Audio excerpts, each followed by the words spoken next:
Merry Christmas everybody and Happy New Year! 2022 has been one heck of a year, especially for Tesla stock. And although Tesla stock is down 60% in 2022, what does 2023 have in store for us? Is it finally gonna be the year that gets turned around and we get to hit all-time highs again and it goes back to 400? Or are we gonna see more all-time lows going forward? In this video, I hope to answer that by looking at the bear case for Tesla in 2023. And don't worry guys, it's gonna be a base case and a bull case coming soon, 2 to 3 days after this video. Yes, it's gonna be a series. My only hope for you is that you have your popcorn ready, your pen ready, and your pencil, paper, whatever, because this video is going to get juicy and sheeshy real quick. So let's get down to it. All I ask return is a like and subscribe if you haven't already. And if y'all want to support the channel, you guys can. You guys can become a channel member, get access to cool and exclusive perks and or some merch. The go all in poster or the t-shirt, because I am going all in into Tesla stock. So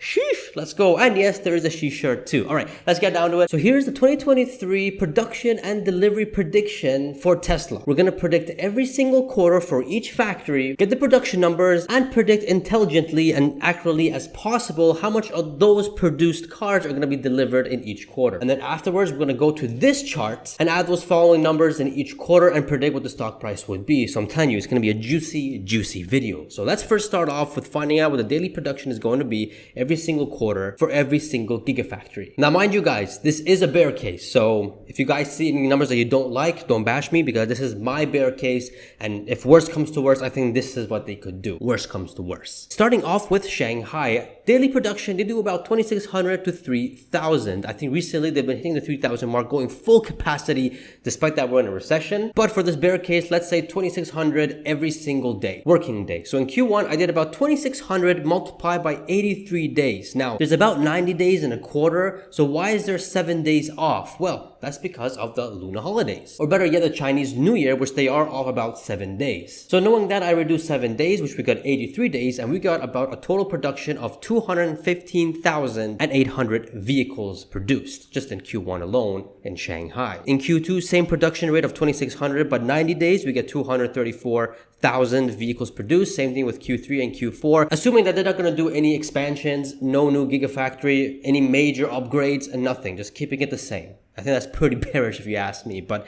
hey, we're going to keep it that way. 2023 bear production for Shanghai alone, just under a million. Well, almost 920,000 vehicles produced, which is kind of low, especially that we're going into 2023. But again, this is the bear case. Moving on to Fremont. Now, Fremont is not as open as Shanghai as them showing deliveries. Actually, none of the 3 other factories do. Fremont, Berlin, and Texas, they don't notify us how many vehicles they delivered every single month like how Shanghai does, which I think they should learn and do, because it really helps us investors and our spreadsheets by long shots. But nonetheless, the latest news is that they can do 650,000 vehicles in a year, about 550,000 Model Y and 3s. That comes down to around 17 to 1,800 vehicles daily being built. So I put the average here of 1,700 daily production. So for Q1, I put 1,700 multiplied by 89 days. One thing I do want to mention before the comments goes crazy about this is that I put 90 days for every single quarter, which comes down to around 360 days. And one full year is about 365, 366 days. And although I'm already taking out the holidays and the major days that Tesla could be off, the major holidays, the excess 5 to 6 days, we're just going to assume that they're closed, they're doing upgrades, there's some sort of a closure or shutdown, lockdown,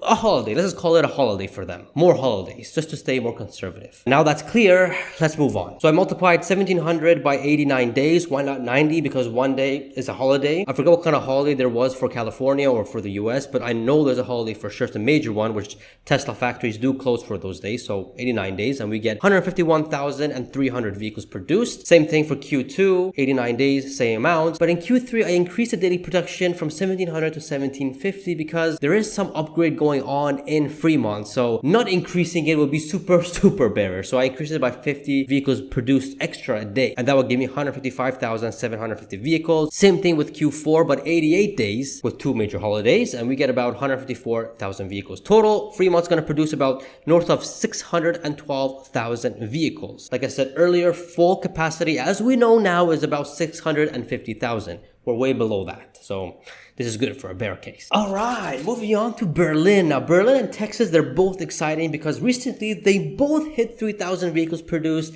every single week, which is a sheesh moment. And this is supposed to be 5,000 by year end, which I don't know, that's a bit far-fetched in my opinion, but 3,000, both of them. And it's crazy how Texas did it first, then Berlin. So that's very interesting. So let's go on with Berlin. So producing about 3,000 vehicles in a week on a daily basis, that's about 428 vehicles. Let's bring that down to 420. Multiplying 420 by 90, assuming that they don't have any major holidays in Q1 for Berlin and Germany. I'm not too sure about that. So comment down below if there is some sort of major holiday coming up in Q1. And with that, we get a total vehicle production almost reaching 38,000 vehicles, which is sheesh. In Q2, for the average, I said they're going to increase it to 3,500 weekly. I know that's very bearish, very bearish, but it's a bear case, all right? It's a bear case. 3,500 vehicles on the weekly is about 500 vehicles daily. Again, multiplied by 90, we get 45,000 vehicles produced. Nice. In Q3, that gets increased to 4,200 or about 600 vehicles produced daily. And multiply that by 89 days because I know they have like Labor Day, I guess. I think they do have Labor Day off. That would bring the total to 53,400 vehicles produced. And lastly, in Q4 weekly, they're going to increase it to about almost 5,000, around 4,900, which would be about 700 vehicles daily produced, and we get about 61,600 vehicles produced given that there's 88 days work, so 2 major day holiday. Tesla Berlin's gonna do almost 200,000 vehicles production, which is just absolutely flippin' insane. Now moving on to Gigafactory Texas. The same holidays is the same as Fremont because they're both in the US, so we're gonna keep it the same holidays and days off just like in Fremont. Again, 3,000 vehicles being produced daily, let's say 420, with 1 major day holiday, and this is about 37,380 vehicles. Q2 increased it to about 550 vehicles daily production, which is about almost 3,900 vehicles production weekly, and this gives you about almost 50,000 vehicles, which is absolutely amazing. And look at that, it's overtaking Berlin. And yes, this is my prediction. I do believe that Texas over time is going to produce more vehicles than Berlin because, I mean, the Gigafactory in Texas is freaking massive. It's huge. So eventually they will be making maybe twice as more in production compared to Berlin. In Q3, on the average, I do predict that they're going to do weekly production of about 4,550, reaching almost 4,500 vehicles, or about 650 vehicles daily. Multiply that by 89 days because 1 major holiday, we get about almost 58,000 vehicles. And last but not least, in Q4, I'm predicting that on a weekly basis, they're going to do 5,250 in production, which comes down to 750 vehicles daily. Total 66,000 vehicles. Total production in Texas is over 210,000. Look at that. It's beating Berlin. That's good stuff. Total production in all of 2023 in the bear case is over 1.9 million vehicles. Now deliveries, we're going to figure out what percentage of these will actually be delivered in 2023. Recently, Tesla's been having a big gap in their production and deliveries. Now November was a shocker because they produced about maybe 110,000, including the extra from October, which brought down the percentage point to about 2 to 3%, which is absolutely, it's phenomenal. But in October, there was a massive gap of about 20%. So who knows how things are going to go going forward. I do suspect there is going to be a big gap because of all the exports and stuff they're going to do. So I said 10% or 90% of all the cars produced will be delivered. And if you put that in for Q1, that's about almost reaching 400,000, Q2 about over 431,000, Q3 over 450,000, and Q4 464,000. Total deliveries is about over 1.7 million vehicles, just reaching 1.7 and a half, which is, again, it's a bear case. If things get bad in 2023, this possibly could happen. Again, not financial advice, just a prediction alone. But based on these numbers, at a bear case, 1.7 and a half could be a possibility if things go bad. Now let's go ahead how bad the stock price will get or how good it will get. See how that will work out. So if you guys are ready, let's get down to it. But first, smash that like button, man. Come on, man. All right, let's go. Yes, full year of 2022, it's about 1.338 million vehicles delivered. That's my own personal opinion. I think that's what they're going to do in 2022. And as a result of that, total revenue is going to reach almost 80 billion, which is amazing, like over 50-60% compared to last year. And net income over $13 billion, which is literally over 100% compared to last year, which is absolutely insane. And obviously, if you guys see what the stock price is now, it's roaming around the 45 to 50s. We get a stock price of 205. I know right now the stock price is about like 150, 160, 170. It's around these ranges, but that's because Q4 is not added on to this yet. If that gets added on and the PE is still 50 or 45, the stock price could range between 205 and 185. Now, if there's more compression to it, we can see a PE of 40 or even worse, a PE of 30, which is just absolutely ridiculous for a company like Tesla. But nonetheless, I'm gonna keep it as PE of 50. Now let's get to the juicy part and let's add in Q1. In Q1, they did about 389,052 vehicles deliveries. And we put that in and bam, look at all that numbers come up, as you guys can see. For the FSD, by the way, it's a 15% per each vehicle. I know it's more than that, it's 30%, but keeping things conservative. And yes, it's a one-time fee. We don't have data for subscription yet. I also put here for the average selling price is about 50,000, and with total revenue for Q1, we get almost $21 billion and a net income of 20% of an operating margin, because these are reaching high numbers, and reaching higher numbers, operating margin keeps going higher. So most likely it should be between 22 to 23% for 2023, but I'm keeping it at 20%. We get about north of $4.5 billion in net income. If you add the other 3 quarters revenue and net income to this Q1, we get about a total revenue of almost $82 billion and a net income of $14.3 billion.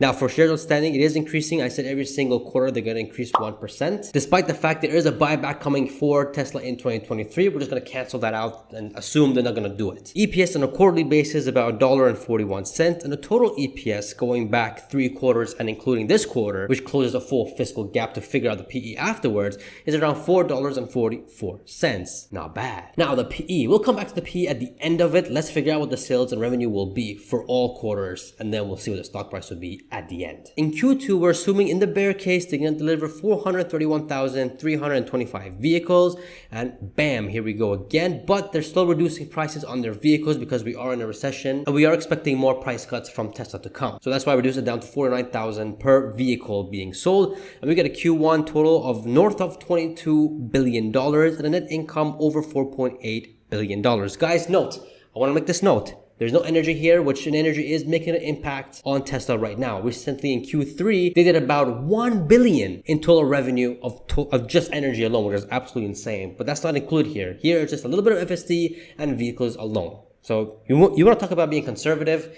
Here it is, man. Adding the other 3 quarters on top of this one, we get about total almost reaching $87 billion for total revenue and a net income almost reaching $17 billion. Shares outstanding has increased as well, and EPS reaches almost $1.50, which is nice. It's really good. Total EPS of $5.19. That's pretty darn crazy. Moving on to Q3. We're assuming that they're going to deliver 450,900 vehicles. With that, I decreased this average selling price to 48,000, and that will give us a total revenue of about 22.6, so almost reaching $23 billion in Q1, and a net income, again, all leaving at 20%. Operating margin almost reaching $5 billion. Now again, total revenue and net income most likely is going to be more, especially the revenue because of other stuff like energy and credits and other things that I didn't add here. Nonetheless, even with this, we get an EPS quarterly of $1.51, so only 2 cents more than that, and a total EPS of $5.65. Nice. And last but not least, in Q4, we estimated that they're going to deliver about 464,040 vehicles. With this, we get a total revenue, knowing the fact they didn't do any major price cuts in their average selling price, so 48,000. We get a total revenue of north of $23 billion and a net income over $5 billion. If you add this quarter to the other 3 quarters, that's your fiscal year of 2023. 2023 is over, they completed, and that'll give you a total revenue of about $89 billion and a net income of almost $20 billion. Now hold on, most of you guys are gonna look at me like, yo, what is this? They're only gonna go 10% in revenue from next year, from last year to this year. What is this, man? This is a terrible bear analysis. Again, as I mentioned before, this is a bear case and there's no other sources of revenue coming in. So think of this as a really, really bear case. It's still doing better than last year, but what's even more crazier is the net income from 13 billion all the way to almost 20 billion. That's like a 50% growth. That's insane. In fact, if they do this bear case, they grew only about 30% year over year. So you guys tell me, is that realistic? As a Tesla bull as I am, to me, this is nowhere near realistic. Absolutely unacceptable. It's just not realistic. But we gotta plan for the worst, and if this happens, well, we know what's gonna happen. I hope, I assume, I don't know. But nonetheless, in a bear case, growing 30%, I don't know, what other company in a bear market is gonna go 30%? Is it GM? Is it Ford? Must be Nikola. But nonetheless, EPS quarterly is $1.54 and an EPS of $5.86. So not even reaching the $6 EPS where everyone is saying most likely by 2023 is going to happen. So this is a really, really bear case. Now let's figure out the stock price. If you guys are ready, then smash that like button, man. Let's go. So knowing the fact that in Q1 we're still in a recession, things are not going as well. We did get some recent news that Elon may be stepping down from Twitter. And if that's true, that's good news for Tesla investors because apparently that gives more faith to Tesla. I mean, Tesla doesn't really need the faith because they're already running by themselves. I don't know. It's weird. It's weird. But if that's actually true, well, then that's good news for Tesla investors because more investors will jump in, meaning the PE will be a lot higher. Well, maybe not a lot higher, but higher for sure. And for that, if we're going down that route, I say a PE of 50 because yes, we are going to get a compression from Q1's net income, but PE is going to go higher because more investors are more confident into Tesla stock. So let's put a PE of 50 and we get a stock price of $222 per share and a market cap over $700 billion. If things are so bad and Elon psychs it and he's like, no, I'm still the CEO of Twitter. I'm spending a lot of time on Twitter. Probably a PE of 40. Makes sense at $178. If you want to get super bearish, 38 PE of $155. Super bearish, 30 PE. Again, I think at this point, with all the things going on, Elon stepping down, 50 PE does make sense. But if things do get bullish for some reason in Q1 2023, we can see a PE of 60, possibly even going to the 70s, which I doubt. But $300 per share, $1 trillion, I think that's too early in this market. So a PE of 50 does make sense in my opinion in Q1. Now in Q2, if they do about 341,000 and Q4 was 430,000, then this is officially just breaking record. And with breaking record, we may see excitement from other investors coming in. At the same time though, we do see compression of the PE too. So I'm going to say a PE of 45 here and we can get a stock price of $234 per share and a market cap over $760 billion. Moving on to Q3. Now this is record of about 451,000 vehicles deliveries. Again, further compression of the PE, but not as much. So I'm going to leave it at 45 and we get a stock price of $254 per share and a market cap over $800 billion. Now in Q3, there may be a Fed pivot. Maybe not, I'm not too sure, but most likely there may be a pivot by Q3. And if that happens, we can see stocks, equities, crypto even booming. And with that, obviously you get a higher PE automatically. And with that, I'm going to say a PE of 60 here. And we can probably see, Tesla back over $1 trillion by Q3 or by October next year. So that's good stuff. But keeping things conservative, 45 PE to 50 PE. Let's put 45 PE around $254 per share and over $800 billion in market cap. In Q4, however, they crush it, reaching 464,000 vehicles deliveries, over $5 billion in net income for that quarter. At this point, we may have big news like Cybertruck is out. Maybe the compact car is announced. Mexico Gigafactory is confirmed. Recession is coming to an end. Fed pivot. Then if that's the case, we can see a PE easily reaching 55. Around, again, over $1 trillion, maybe even a PE of 60, $350 per share and a market cap over almost reaching $1.2 trillion. But keeping it conservative, knowing that they grew only 30% this year and it's only vehicles and FSD, PE of 45 or even a 50, around almost $293 per share and a market cap almost reaching $1 trillion. So really, in a bear case, the realistic price ranges that I see in this bear case is between $264 and $293 per share by year end of 2023. If this prediction becomes true, which is the bear case, which in my opinion, I don't think they're going to grow 30% next year. Most likely it's going to be double that. And we're going to see that in the bull case. But this is the realistic price ranges if they deliver about 1.7 million vehicles with 30% growth year over year from 2022 to 2023. Again, this is the bear case. I don't think this is going to happen. I think 2023 is going to be a very shocking and surprising year for all investors. Despite the recession, Tesla's going to come out a whole lot stronger than we all think. And again, this is only vehicles and a little bit of FSD. Nothing else is included. So, sheesh! Base case and bull case are going to be super juicy. I just hope you're ready for it. So, even with the bear case, they're growing at a 30% year over year at a recession time. Which company is going to be growing 30% in a recession? Value companies? No, they're not. No. Coca-Cola is not going to grow 30%. Walmart is not going to grow 30%. No grocery store is going to grow 30% even in 2023 in a recession. But Tesla is a whole different breed. And that's why I'm going all in into Tesla stock. Guys, look, this is only a bear case. Base case and bull case is going to be something else. Something that I actually believe will happen. Now, this bear case, again, something else happens that we don't know. Another black swan occurs that we have no idea. And Tesla can't produce more than we all think they could. Yet, they're still going to do about almost 2 million vehicles in production and deliveries about 1.75 million vehicles in the bear case, which is absolutely ridiculous. And even with all this, we still get a stock price at the end of Q4, which is beginning of 2024, of like almost reaching $300 per share, between 250 and 300. Now, obviously, this is not financial advice. Take all this with a grain of salt. But in just a bare case, Tesla's going to be still growing. And that's a 2x from now till end of next year. So that's sheesh.